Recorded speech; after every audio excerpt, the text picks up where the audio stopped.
Hello students, इस second lecture में मैं आपको बताऊंगा कि थर्मल प्रॉपर्टीज ऑफ मैटर के न्यूमेरिकल सॉल्व कैसे करते हैं। मैं आपको बताता हूँ ये चैप्टर इतना इग्नोरेंट है, मतलब बच्चे इसको इतना इग्नोर करते हैं क्योंकि बच्चों को इसके न्यूमेरिकल बनते ही नहीं है। ठीक है, सबसे पहली बात तो हमें यही नहीं समझ में आता है कि लैटेंट हीट है क्या। तो मेरा पहला लेक्चर देख लीजिए अच्छे से कि लैटेंट हीट है क्या। अब इस लेक्चर में सिर्फ न्यूमेरिकल लूँगा। चलो नेक्स्ट, मैं आपको बेसिक सा न्यूमेरिकल लगाता हूँ। अब मीनिंग समझो। लैटेंट हीट हमें हेल्प करता है या बताता है कि जब भी स्टेट चेंज होगा तो कितनी हीट लगेगी। तो उसका आंसर होता है हीट सप्लाई और हीट रिमूव दोनों होगा। Mass into latent heat of, एक तो फ्यूजन होगा या फिर mass into latent heat of vaporisation होगा।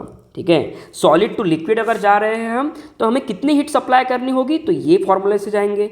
वाटर से गैसेस में जा रहे हैं तो हमें कितनी हीट सप्लाई करनी पड़ेगी, तो ये फॉर्मूले से जाएंगे। अब समझो हमारे पास और एक फॉर्मूला होता है हीट का। जैसे कि मेरे पास वाटर है, पानी है, और वाटर का टेम्परेचर इमेजिन करो कि 10 डिग्री सेल्सियस है। और कितना ग्राम वाटर है आपके पास, 10 ग्राम वाटर है। कितना ग्राम वाटर है, 10 ग्राम वाटर है। तो मुझे इसका टेम्परेचर राइज करना है और फाइनली मुझे लेके जाना है इसे 80 डिग्री सेल्सियस पे। कितने डिग्री सेल्सियस पे, 80 डिग्री सेल्सियस पे। अब क्या ये अपने आप होगा क्या बच्चों, आप खुद बताओ। 10 ग्राम पानी, मुझे इसका टेम्परेचर राइज करना है 10 डिग्री से 80 डिग्री का। ये खुद से तो नहीं होगा, आप घर पे करके देखो ये चीज़। हम घर पे क्या करते हैं, हम घर पे पानी लगाते हैं ना गैस पे वगैरह। ठीक है, आप हीट सप्लाई करते हो, जैसे कि कंटेनर में पानी है तो हम इसे क्या करते हैं, हम इसे हीट सप्लाई करते हैं ऐसे नीचे से। ठीक है, और तब जाके इसका टेम्परेचर राइज होता है तो मुझे हीट सप्लाई करनी पड़ेगी। लेकिन यहाँ पे आप मुझे खुद बताओ, 10 डिग्री का पानी 80 डिग्री में हो रहा है। इनिशियल स्टेट क्या था वाटर का, वाटर ही था, यानी कि लिक्विड ही था। 80 डिग्री पे क्या स्टेट है, अभी भी वाटर है और इसे मैं लिक्विड कहूँगा। ठीक है, तो क्या यहाँ पे स्टेट चेंज हुआ है क्या, नहीं। तो यहाँ पे लैटेंट हीट का कॉन्सेप्ट नहीं लगेगा, लेकिन आपको टेम्परेचर राइज करने में तो हीट सप्लाई करनी पड़ी ना।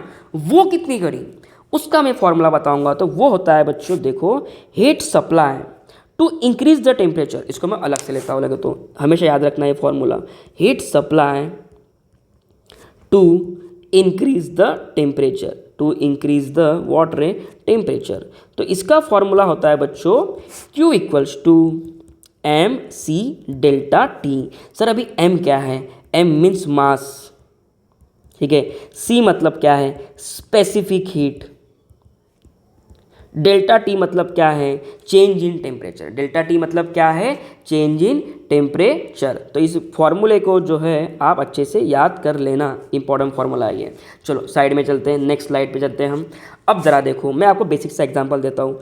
10 ग्राम का पानी था, 10 डिग्री सेल्सियस पे पानी था, मुझे इसको 100 डिग्री सेल्सियस पे लेके जाना है, 80 डिग्री सेल्सियस पे लेके जाना है। सिंपल सा सवाल था मेरा, कितना ग्राम पानी था, 10 ग्राम। ठीक है, अब स्पेसिफिक हीट, अब क्या होता है ना बच्चों, स्पेसिफिक हीट क्या कॉन्सेप्ट है, जैसे कि स्पेसिफिक हीट का कॉन्सेप्ट समझो, इसे लेटर C से डिनोट किया जाता है। स्पेसिफिक हीट ऑफ वाटर होता है बच्चों 1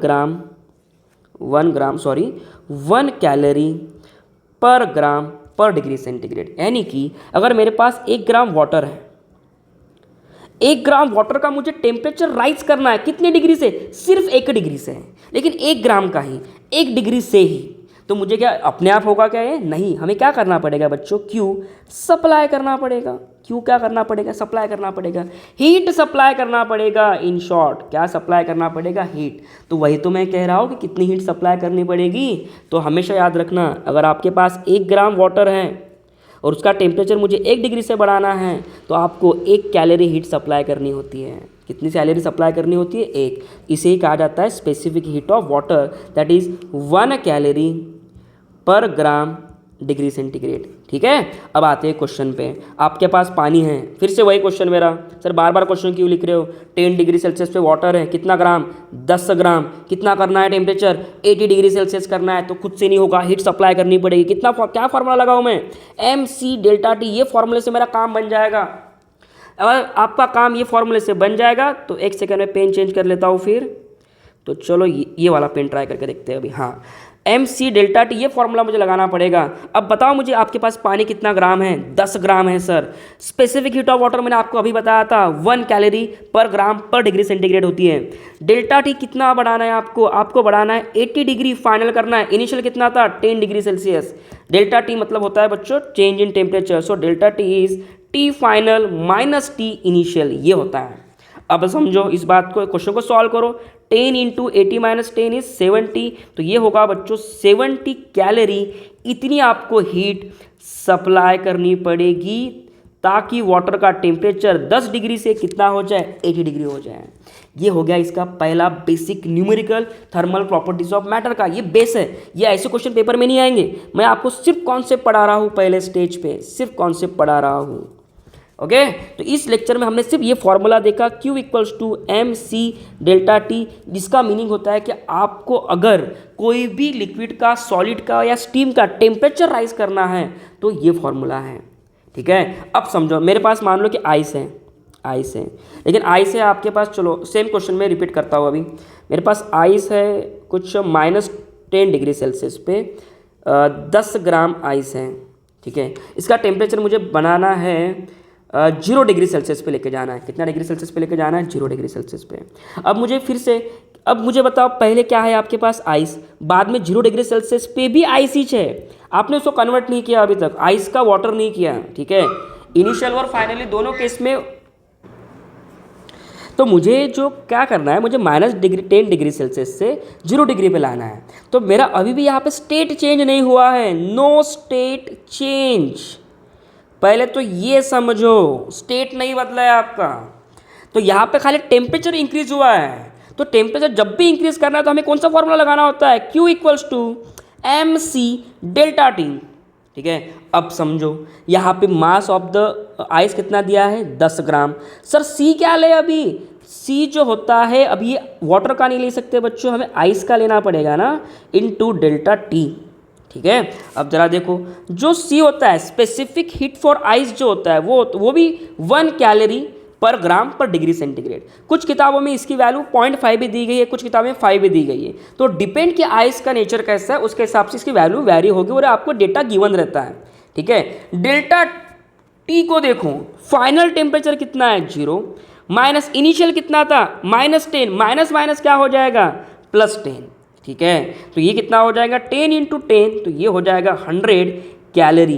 यानी कि आपको अगर आइस को -10 से 0 डिग्री पे लेके जाना है, वो भी 10 ग्राम आइस को, तो आपको हीट सप्लाई करनी पड़ेगी 100। एक सेकंड, कितना आया आंसर आपका? 100 कैलोरी, इतनी हीट सप्लाई करनी पड़ेगी।